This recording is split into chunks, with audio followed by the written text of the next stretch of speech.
I'm Belf Melfer, and welcome to SEGA Channel Action News. Yes, I'm literally in a kitchen. I am the queen of the universe. It's 10 years old today. Joining me on today's episode is SEGA Saturn, who turns 20 years old today. Well, you don't look a day over 10 years old. Ha ha ha. Now, SEGA Saturn, can you share some amazing stories from your history with us?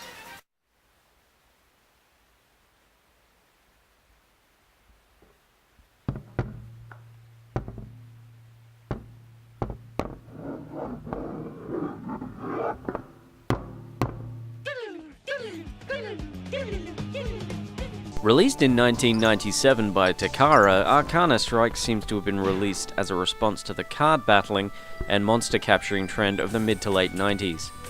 Players find themselves engaging in the usual dungeon crawling and item gathering tropes of RPGs of yore, but also enjoying a unique battle system. Players have decks of cards which do different things when summoned in-game. Some are spells or arcana and others are monsters. The monsters are the addictive part of this game, as when certain enemies are defeated, they leave cards behind with different abilities and statistics. Leveling these up plays into the monster capturing portion of the game, and then you can position them on the battlefield to protect you from the damaging attacks of your opponent.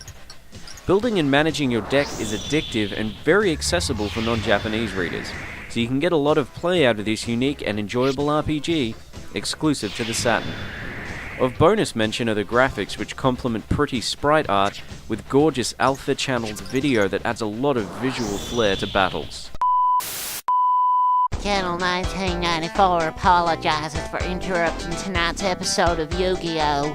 Instead, we bring you a live broadcast of Not a Saturn. Welcome to another episode of one guy's favorite game show, Not a Saturn, with tonight's contestant, Smirched Muffly. I'm at my wife's funeral.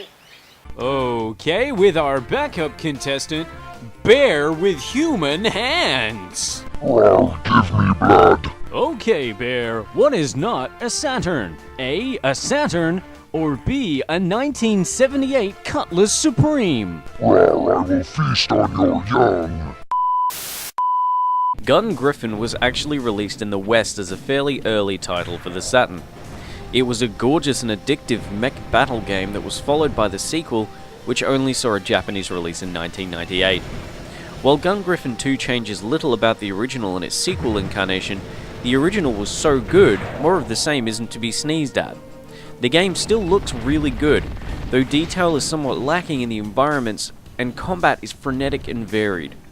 I would highly recommend picking up a copy of Gungriffon 2, as fans of the original will revel in the solid combat and great presentation. Whatever show was just on, we'll be back after this commercial break. Loudly eating Cheetos. Oh, don't read that part. Released in 1998, Baroque is one of the most interesting Saturn games you'll ever play. Stunning to look at with interesting architecture and beautiful textures, Baroque is a first-person roguelike with really solid control and a superb aesthetic.